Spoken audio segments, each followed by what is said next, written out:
Carson Daly, and you're watching Last Call from 235th in New York City. We got a good one for you tonight. Here's the lineup in the spotlight. We're going to tell you everything you need to know about actress Jazz Sinclair. We've got Saves the Day as our music tonight, performing from FYF Festival, which is cool.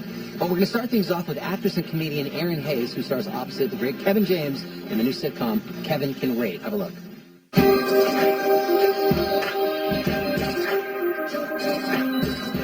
The first movie I was ever in was a horror film called Final Stab. And it's terrible. Terrible. It's basically gay porn without anything actually happening. Only the guys take their shirts off, and they had me in a blazer that's long with no shirt underneath, so it's right there, and like it opens. That's not my best feature. And then the makeup it started here up, and it's real orange. So that the color of my face and the color of my neck, there's like 7 shades in between. And then I say stuff like, you gotta go find a tampon, I don't care. Spoiler, I'm the killer. And more people have seen that probably than anything I've ever done. My name is Erinn Hayes. I have a new show called Kevin Can Wait on CBS with Kevin James. There's my baby girl. Look at this. I took my midterms. Hey, grab plates. There's burgers in there for all of us. Actually, there's only 4. All right, fine. You guys can split one. You didn't tell him, did you? About your boyfriend? No, you told me not to. Hey, guys, quick update. I'm already 2 burgers in, and there's really no sign of me slowing down, so I think we're going to have to rethink the burger fractions. We don't have time to eat anyway. Oh, thank God, because I ate all of them. Kevin is a cop. He's like on the verge of retirement, thinking his retirement with his buddies that he's been on the force with for 20 years is going to go one way. And spoiler alert, it may not go that way. It's a family sitcom, and it's really like his reintegration into normal family life because cops, you know, they're away so much, and now he's back home, and we're all kind of dealing with that. You are on a network show with Kevin James. You've got a long dream coming. Yes, now in the mornings when I want to wake up, I fill a bathtub with espresso, and I just get in because I'm worth it. I'm dropping out of school to Sport Channel until he makes it big. Okay. Honey, that's not a plan. That is literally every stripper's backstory. We are the first sitcom to be shot on Long Island. I'm not talking Queens, I'm talking Bethpage, Long Island. There was a hangar that they converted into a studio for our show, and the audience comes out. It's mostly Long Islanders. It's been great. This is like the show to see on Long Island. There's probably some great dinner theater too, though. Give me a scenario where I might spill it. You're on a fishing boat, having a snack. I like that. Yeah. Oh, look at that. Oh, look at that. Yeah, but the water's choppy. Oh, is it choppy? That's choppier than that. Oh. Yeah. Oh. And then a huge wave smashes into you. You can get a laugh without speaking a word. He's a really innately funny man. There have been a lot of scenes so far in the tapings with Kevin and I where we'll get into it, and then it's like, okay, all right, stop, but just give me a second, okay, but like, and making each other laugh, which has been really fun and delightful, and then we pull it together. I always have to think about time and money, that there's a bunch of crew sitting around that would like to go home, and they don't find you as funny as you find yourself, so get over it. They have families. I'm like, okay, done. Whew.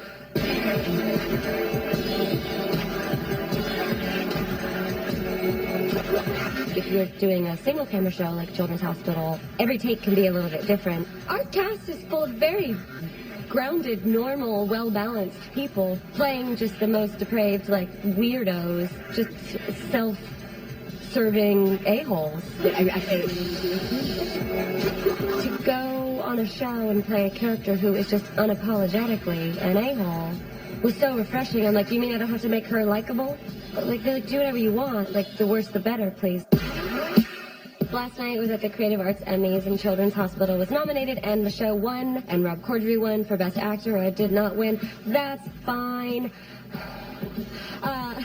But, you know, you go into the governor's ball afterwards, and there's this staircase, and there's 6 women on this side and 6 men on this side, and they're holding trays of different kinds of alcohol. You're coming up, and you're just like, well, I'll have one of you, and slide down the banister. That's a weird job in Hollywood. That's a weird one. Like, are they actors? Are they event? Where are they servers? I don't know. Hold on. Excuse me. No, there's a keyless burp. They've often said that to me. Cutest burp this side of the Mississippi. That was Erinn Hayes. Kevin Can Wait premieres September 19th at 8:30, 7:30 Central on CBS. Saves the Day is going to perform on Last Call from FYF Fest right after a quick commercial break.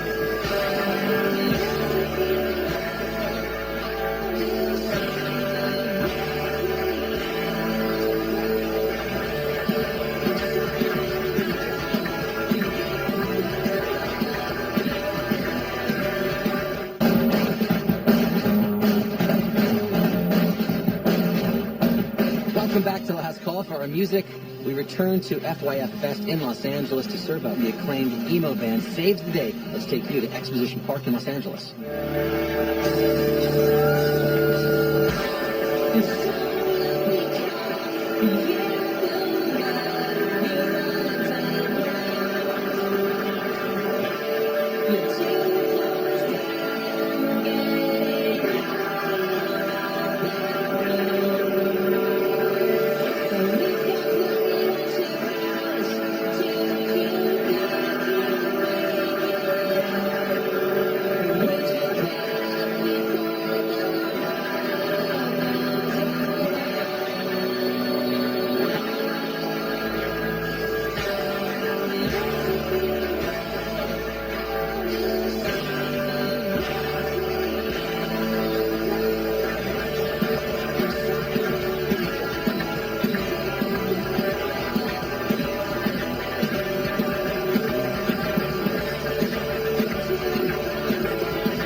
That was Saves the Day. We're going to give you a little bit more music from them a little further on down the line. But first, from When the Bow Breaks, Jazz Sinclair's on Last Call next.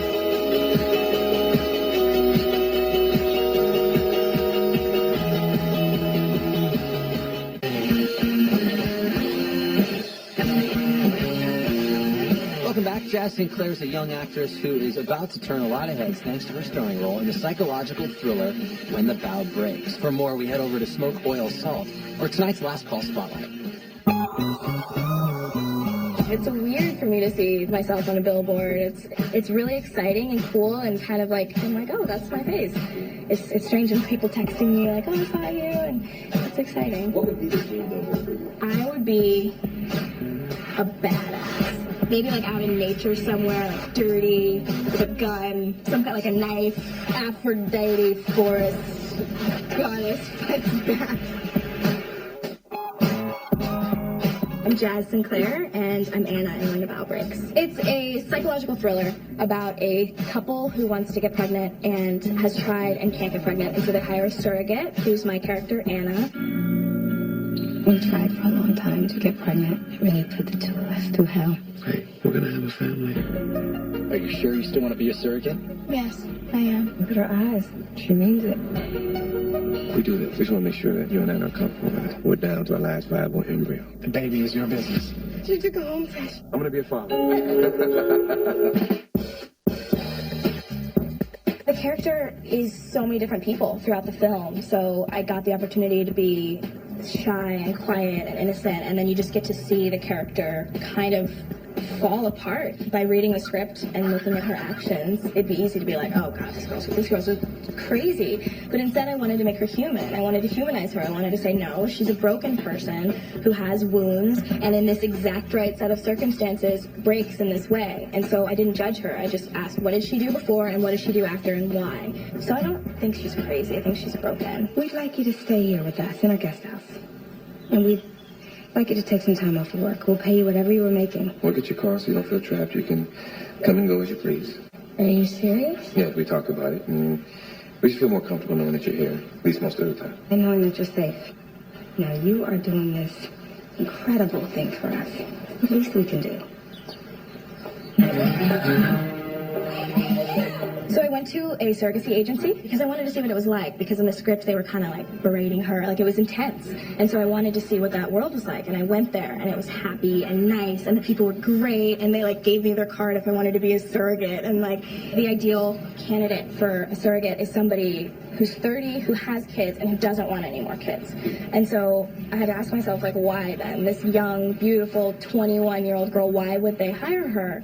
And I realized it had to come from a really genuine place of wanting to help somebody. And if it didn't come from that place, you couldn't relate to the character.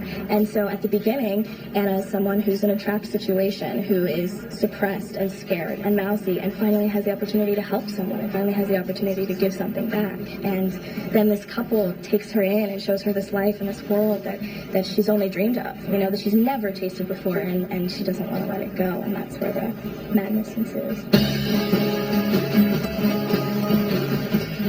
Anna's this like super sexed up character, but Jazz is not that. I would be in my hotel room playing music, like looking in the mirror, like trying to figure out what sexy looks like. I'm definitely more goob than glam. A goob it's like another word for goober or dork or like goob. It's a goob. I don't think I can think of a better word for goob than goob. It's exactly how it sounds. I'm like, hair up, no makeup, sweats, walking around my neighborhood, listening to Harry Potter audio tapes, like acting out the characters by myself, versus like getting all, sexied up and trying to be that girl. I grew up in Dallas, Texas. My choir teacher made me do a musical, and then I fell in love with it and just did play after play after play. And then I did a play, and it's a Holocaust play. And for obvious reasons, I didn't think that I was going to get the lead in it, and just got so into it and just did all the research and like really felt connected to this character and to this world and to these people that I, obviously have not been a part of. And I remember being on stage in 10th grade doing a monologue at that play, and I was at the front of the stage and the character's crying and she's talking about losing her brother and losing everybody that she loves, and I just remember looking out at the audience and it all disappeared. Like, I didn't see anybody in my eyes. Like, everybody disappeared, and it just turned like this grayish color, and these barracks popped up. It was so real for me. I just felt connected to this world that I don't know, that I've never been a part of. And that feeling, I was like, I don't know if everybody can do that. That was Jazz Sinclair, When the Bow Breaks, is in theaters. We'll be right back.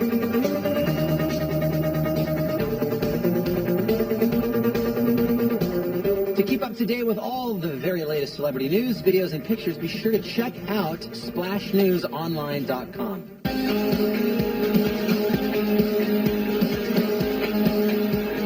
And that'll do it. Thanks to everybody here at 235th, our friends at FYF Fest, and all of our guests. Thank you for watching. We'll send it back over to Saves the Day, who will play us out. Good night.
Bye.